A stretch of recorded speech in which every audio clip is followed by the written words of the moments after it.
Hi, my name is Bas, and in today's original presentation voiceover, I'm going to tell you something about the uncanny and the food industry. First, I'm going to start with telling you about the definition of the uncanny and its background and giving you a few examples from my personal experience.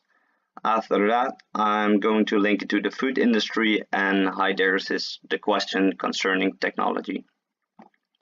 First of all, the definition.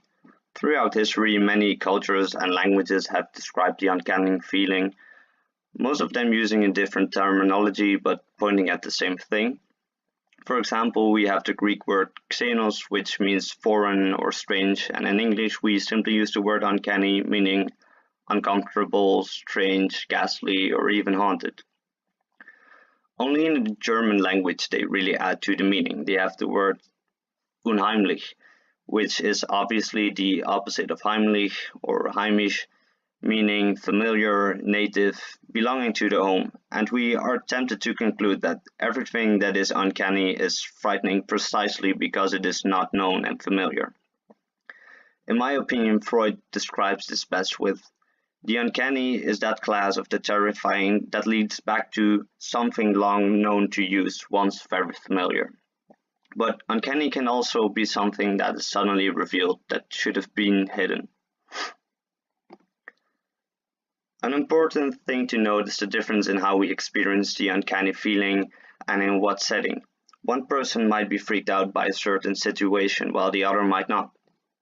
Inanimate objects coming to life are not the only way we experience the uncanny. We can even get this feeling on the first day of university or being on a first date. I think we get this feeling because the brain has not figured out the boundaries of the situation yet, and it can often take a few days or even weeks to get completely accustomed to it. Then my personal experiences.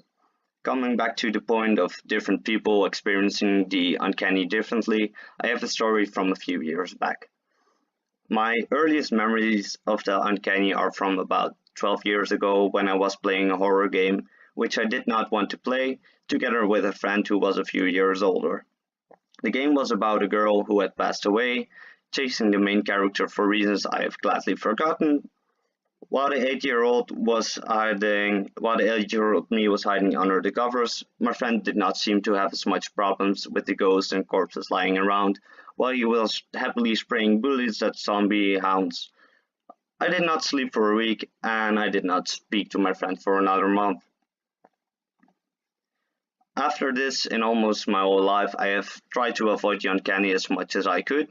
Not being a fan of haunted houses or horror movies or games, it wasn't that hard. But a few weeks back in ethics class, the uncanny creeped up on me while watching a part of a documentary on the food industry.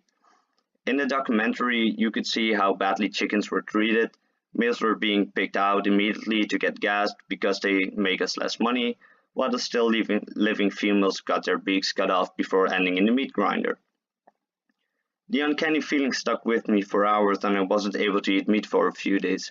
For me, this was a prime example of the uncanny. Something that I had wished had remained hidden was revealed to me.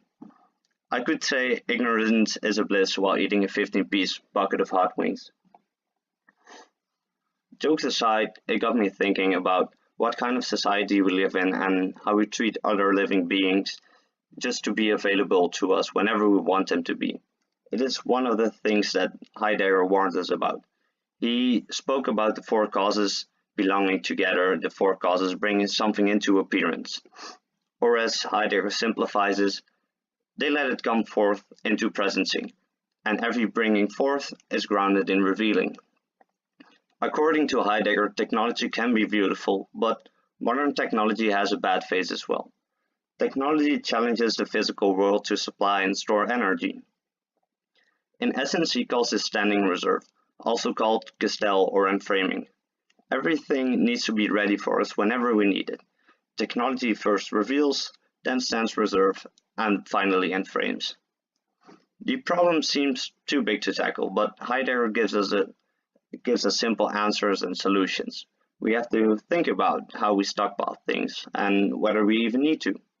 The main problem I have with the food industry is that it takes away what animals actually are, other living and breathing organisms. Seeing these animals go down the production line makes them just into another object that stands reserved.